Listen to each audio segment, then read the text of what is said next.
আসসালামু আলাইকুম। সবাই কেমন আছেন? আশা করি সবাই ভালো আছেন।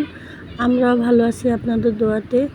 আজকে আমি নতুন একটা ভিডিও নিয়ে আসছি। সেই ভিডিওতে বলবো কিভাবে ভ্যাকসিন ছাড়া মুরগির বাচ্চা ভালো রাখবেন এবং মুরগির বাচ্চাকে কোনো ভ্যাকসিন না করে ভালো রাখার উপায় এবং দ্রুত বড় করার উপায়। আমরা কোনো মুরগিকে ভ্যাকসিন করা হয় না তেমন একটা। আগে আমি অনেক ভ্যাকসিন করতাম, পরে এখন তো আরও আগে থেকে আমরা ভ্যাকসিন করি না। তা আমাদের ভ্যাকসিন না করে আমাদের মুরগির বাচ্চাগুলো কীভাবে ভালো আছে সেটা দেখুন। প্রথমে সবাইকে বলে দিচ্ছি, যারা আমাদের চ্যানেলটা সাবস্ক্রাইব করেন নাই তারা অবশ্যই আমাদের চ্যানেলটা সাবস্ক্রাইব করে দিবেন, আর যারা সাবস্ক্রাইব করেছেন তাদেরকে অনেক অনেক ধন্যবাদ। এগুলো হচ্ছে আমার মুরগির বাচ্চা, এগুলোর বয়স আজকে 15 দিন বয়স। তো ওদেরকে আমি কোনো ভ্যাকসিন এখনও করি নাই। রানীক্ষেতের ভ্যাকসিন করতে হয় প্রথম, তারপরে রানীক্ষেতের দ্বিতীয় ডোজ ভ্যাকসিন করতে হয়, আমি কোনোটাই করি নাই। আর আমি এখন বর্তমানে যা মুরগির বাচ্চা লালন পালন করি এতে কোনো ভ্যাকসিন মানে দিই না, কারণ আমি ওদেরকে প্রাকৃতিকভাবে লালন পালন করি। আর যদি আপনি কৃত্রিমভাবে লালন পালন করেন তাহলে কিন্তু আপনি ভ্যাকসিন করতে হবে।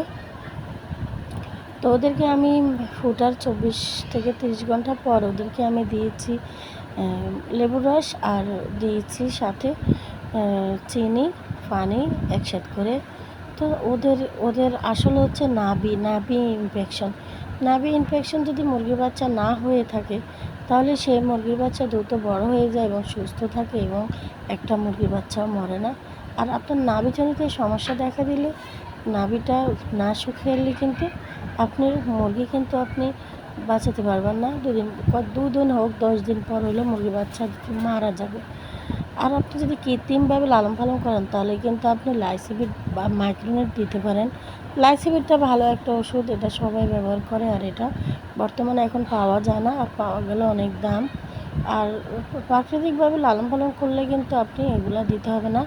আপনি লেবুর রসতে আছে ভিটামিন সি, আর ওটাতে আপনার মুরগির নাভি শুকিয়ে যাবে। আর চিনিটা হচ্ছে মুরগির বাচ্চা একটু দুর্বলতা থাকলে পুষ্টি, ওটা জাস্ট আপনার রোগ ব্যাধি মানে সুস্থ থাকার জন্য একটা বড় ধরনের একটা উপকারিত একটা জিনিস, সেটা হচ্ছে চিনির রস। চিনি বা আপনারা আখের গুঁড়ো দিতে পারেন, যেটা দেন। আর আপনারা যদি আপনারা ভ্যাকসিন না করে আপনারা দিতে পারেন আপনার মুরগির বাচ্চাগুলোকে হালকা একটু হলুদের গুঁড়া, কিন্তু এটা কিন্তু অ্যান্টিবায়োটিকের মতোই দ্রুত কাজ করে।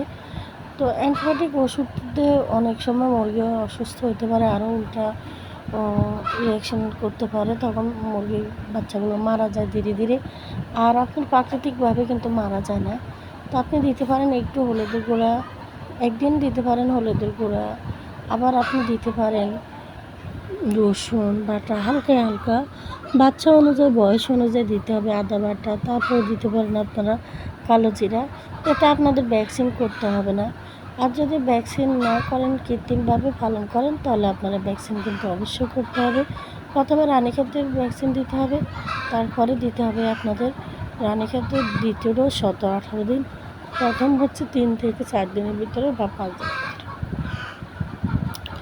তো দুইভাবে মুরগি লালন পালন করা যায়।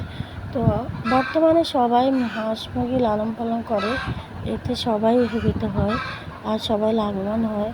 সবাই চায় মাস শেষে তার একটা অ্যামাউন্ট আশা করে, কিন্তু সেটা সম্ভব হবে যদি আপনার মুরগির বাচ্চাগুলো ভালো থাকে, সুস্থ থাকে। আর আরেকটা কথা আপনাদেরকে বলে দিই, অনেকে আপনারা বলে যে আমাদের মুরগির বাচ্চা টিকে না। তো মুরগির বাচ্চা টিকাতে হলে আপনারা কিন্তু এভাবে বেঁধে রাখতে হবে মাটাকে এভাবে বেঁধে রাখলে বাচ্চাগুলোর সাথে থাকবে, না হলে কিন্তু বাচ্চাগুলো মায়ের পিছনে পুরো দেশ ঘুরবে, তখন বাচ্চাগুলো হাঁপিয়ে মারা যাবে, ঝিমাবে, ময়লা খাবার খাবে, সমস্যা দেখা দেবে।